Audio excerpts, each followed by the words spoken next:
the World Series returns to Philadelphia. The Phillies hosting a World Series game for the first time since 1993. I couldn't wait to get back to Philly. The fans have been outstanding the entire playoffs, and I knew that with this World Series, they weren't going to miss it. They were going to come out, they were going to be hardcore. Right now, the rain continues to fall. This is October weather right here. The tarp is down, and we will be in a delay for the start of this one. The last World Series game in Philly was in 1993. Waiting another 91 minutes was not a problem. These fans are going to stay here. This is the World Series. They've waited 15 years for the World Series. If we start this game at 4 in the morning, they'll be here. Tarp is up. Rain has stopped. We are ready for baseball. After the long delay, these fans are ready. The fanatic is ready. Jamie Moyer, the hometown kid, will be the man on the mound. Moyer grew up idolizing Steve Carlton, so it was only fitting that Lefty would throw out the first pitch.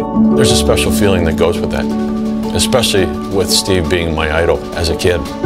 Jamie Moyer will make his first ever World Series start, and tonight he becomes the second oldest man ever to start a World Series game. Come on, baby, let's go, let's go!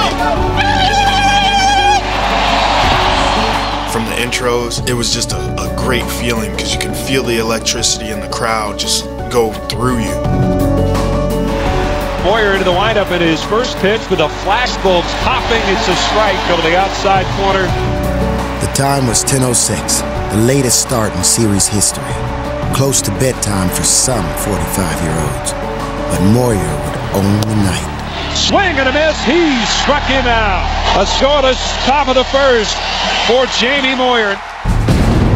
In the bottom of the first, Jimmy Rollins looked to shake out of his 0 for 10 series funk and ignite the Phils. Every fire needs a spark. And when you're the leadoff hitter, you're the first person to try to light that match. Rollins snatches it up the middle of base hit, right into center field. And Rollins has broken his World Series opener and gets this crowd going early. When I get on, things happen. I can steal a base. Pitchers seem to make a lot of mistakes because now his game plan is a little different. Matt Garza did indeed appear distracted by J-Roll and struggled with his control. Garza does not look comfortable at all. No. That one in the dirt, skips from Navarro. Both runners move up and 2 men in scoring position. But up to now, that wasn't necessarily a good thing for the Phillies. And we have an early opportunity for the Phils to turn the tide in the most talked about stat, batting with runners in scoring position. One for, what, 28, I believe? Yep. We were just over anxious and just trying to do too much too fast instead of slowing the game down and making sure you make some contact to get a run in. Ugly swing, ground ball to the right side. That'll get a run. And that's going to move everybody up. Pena, the first baseman, picks it up, runs it to the bag for the out. Rollins is in to score. Now, they went 42-15 this season. When he did score a run, he really drives them. You know, Jimmy's a guy that all along, you know, one has been known as our team leader. Two has been when he goes, we go. Still, there was a runner just waiting to be driven in, with the mighty Howard now at the plate. Swing and a miss. He struck him out. More trouble for Ryan Howard as he goes down swinging. 5th time in 10 at-bats that Howard has struck out in this series. The Phillies appeared to be pressing, and when Burrow flied out, another run was left on base. Burrow out on one pitch, and the Phillies, now the streak is 1 for 31 with runners in scoring position.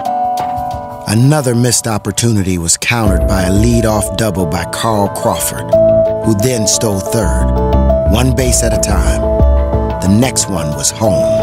Sending one in the air towards right center, should be deep enough. Crawford tags, heads home, and a sac fly from Gabe Gross has tied this game at 1. And again, the Rays strike with a small ball. When you get to this time of year, you like to be able to play small ball and get some runs in, but it's also nice that one swing in the back, we can change the ball game.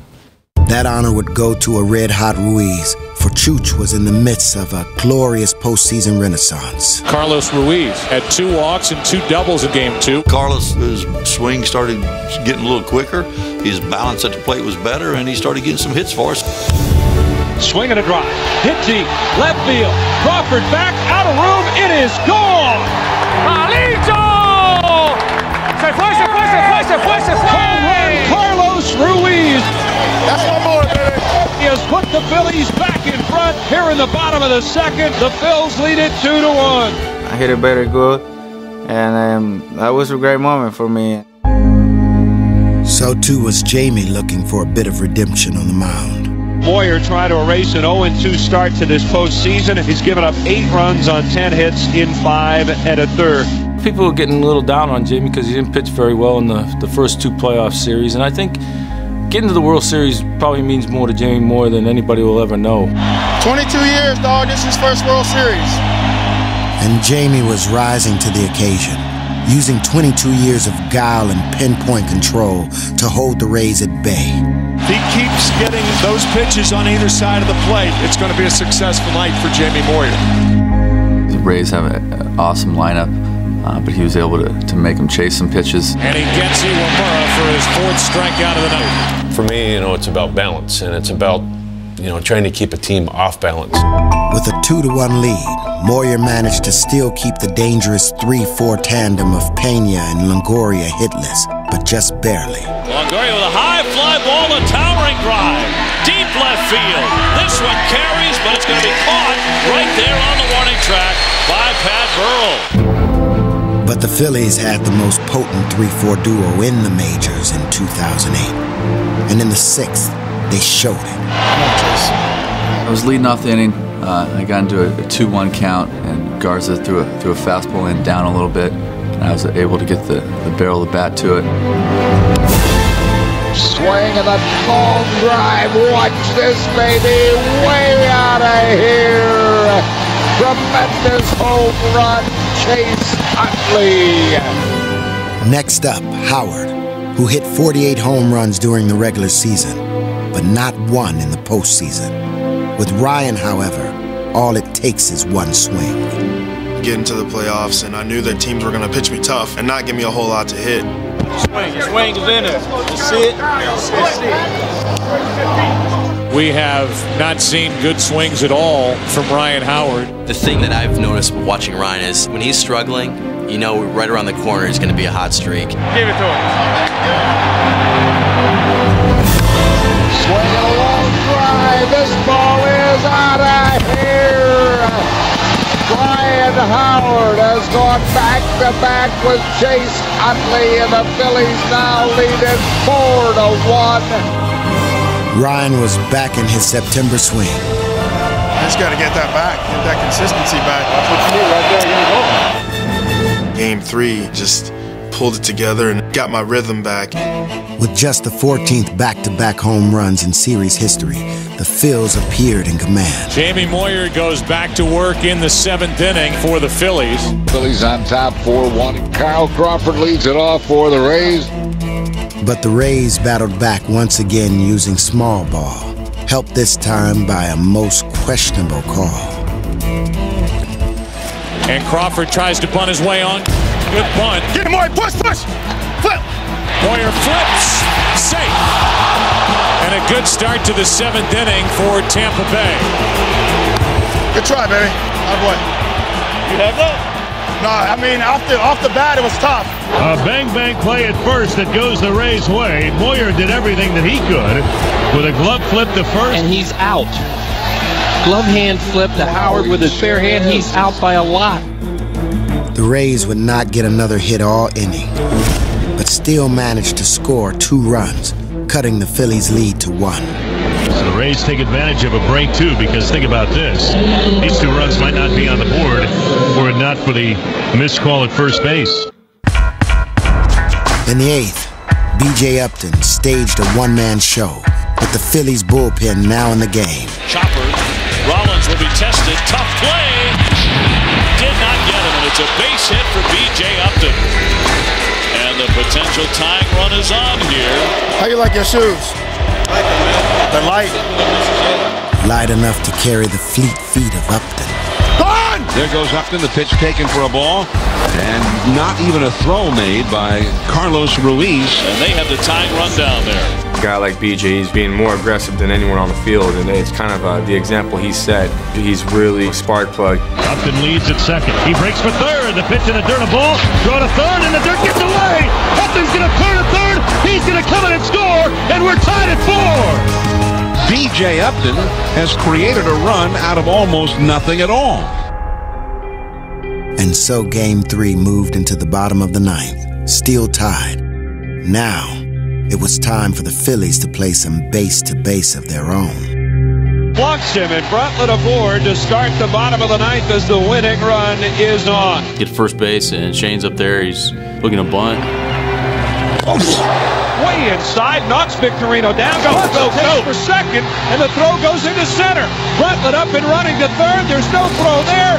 Man at third, winning run 90 feet away here in the bottom of the ninth with nobody out. Oh, my. Let's go! I can't feel my legs! I'm gonna faint. It's obviously huge to get to third base with nobody out. Makes a chance to score a run a lot higher. Now with first and second base open, they'll walk Victorino. Walk one more guy? Back-to-back intentional walks to load the bases. And Ruiz will be the man on the spot. My last at-bat is no question, you know, it's one moment I never forget in my life. It's 4-4, bottom of the ninth. There's nobody out. The infield is in. The outfield has only 2 players in it. They go with the 5-man infield, so I'm kind of running through my head different scenarios of things that could happen. And it's a battle between Grant Balfour and Carlos Ruiz. Bases loaded with a hard thrower on there. He had 2 strikes. I imagine he was just trying to put the ball in play. And everybody's standing, waving their rally towels. The stage was set for the shortest game-ending hit in World Series history. Barehanded by Longoria, an underhanded throw, sails over the head of the catcher. And the ball game is over. Bruntlett has scored the winning run. When I saw him throw it over his head, I was like, yes. That's game! That's game! We were just going crazy. Ruiz mobbed at first base as the Phillies pour out of the dugout. Chooch found that hole. Didn't go too far, but it ended up working out for us. It's sometimes better to be lucky than good. You talk about a weird ninth inning. The only time the baseball left the infield was on the throw from Deoner Navarro to second. The first World Series game in Philly in 15 years had been well worth the wait. Winning this home game here, take the elite 2-1 going in the 4th game is huge, especially here in front of our crowd in our home park. Be able to take advantage of that energy and come out here and play Phillies baseball and just wear our hearts on our sleeves and play all 9 and hustle as hard as we can like we have all year. Things are looking good for Game 4. We got to just keep it rolling. 2 to go, baby. Dude. Get that 2 to go.